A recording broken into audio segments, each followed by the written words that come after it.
వికారాబాద్ జిల్లా కేంద్రంలోని railway station వద్ద ఉన్న డాక్టర్ బిఆర్ అంబేద్కర్ విగ్రహం కుడి చేతిని గుర్తు తెలియని వ్యక్తులు విరగొట్టిన వారిని అరెస్ట్ చేయాలి. ఎవర్రా ఏ లంగా ఎవరికి అంబేద్కర్ యొక్క విశిష్టత తెలిసిన వాడు ఎవడు విరగొట్టాడు?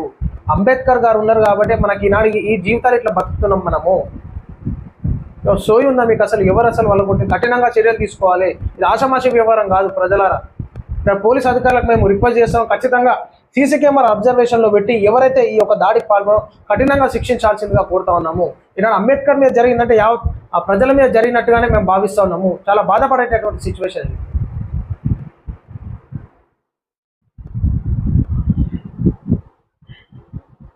వికారాబాద్ మున్సిపల్ పరిధిలో ఉన్న డాక్టర్ బిఆర్ అంబేద్కర్ విగ్రహం గుర్తు తెలియని వ్యక్తులు శనివారం రోజు విరగొట్టారు. విషయం తెలుసుకున్న వికారాబాద్ జిల్లా దళిత సంఘాలు అంబేద్కర్ విగ్రహం వద్ద ఆందోళన చేశారు.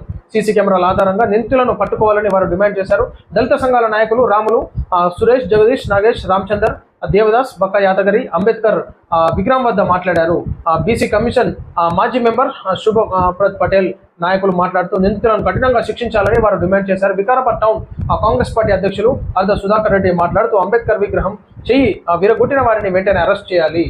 దళిత జిల్లా నాయకులు పిలారాం మల్లేష్ మాట్లాడుతూ అంబేద్కర్ చేయి విరగొట్టడం బాధాకరమని అన్నారు. ఈ కార్యక్రమంలో దళిత సంఘాలు, రాజకీయ పార్టీల నాయకులు పాల్గొన్నారు. వికారాబాద్ పోలీస్ స్టేషన్లో అంబేద్కర్ పై దాడి చేసిన వారిని అరెస్ట్ చేయాలని ఫిర్యాదులో పేర్కొన్నారు. వాస్తవం ఇది ఖచ్చితంగా కఠినంగా శిక్షించాల్సిందిగా మేము కోరుతాము. ఇది ఆషామాషి వ్యవహారం కాదు.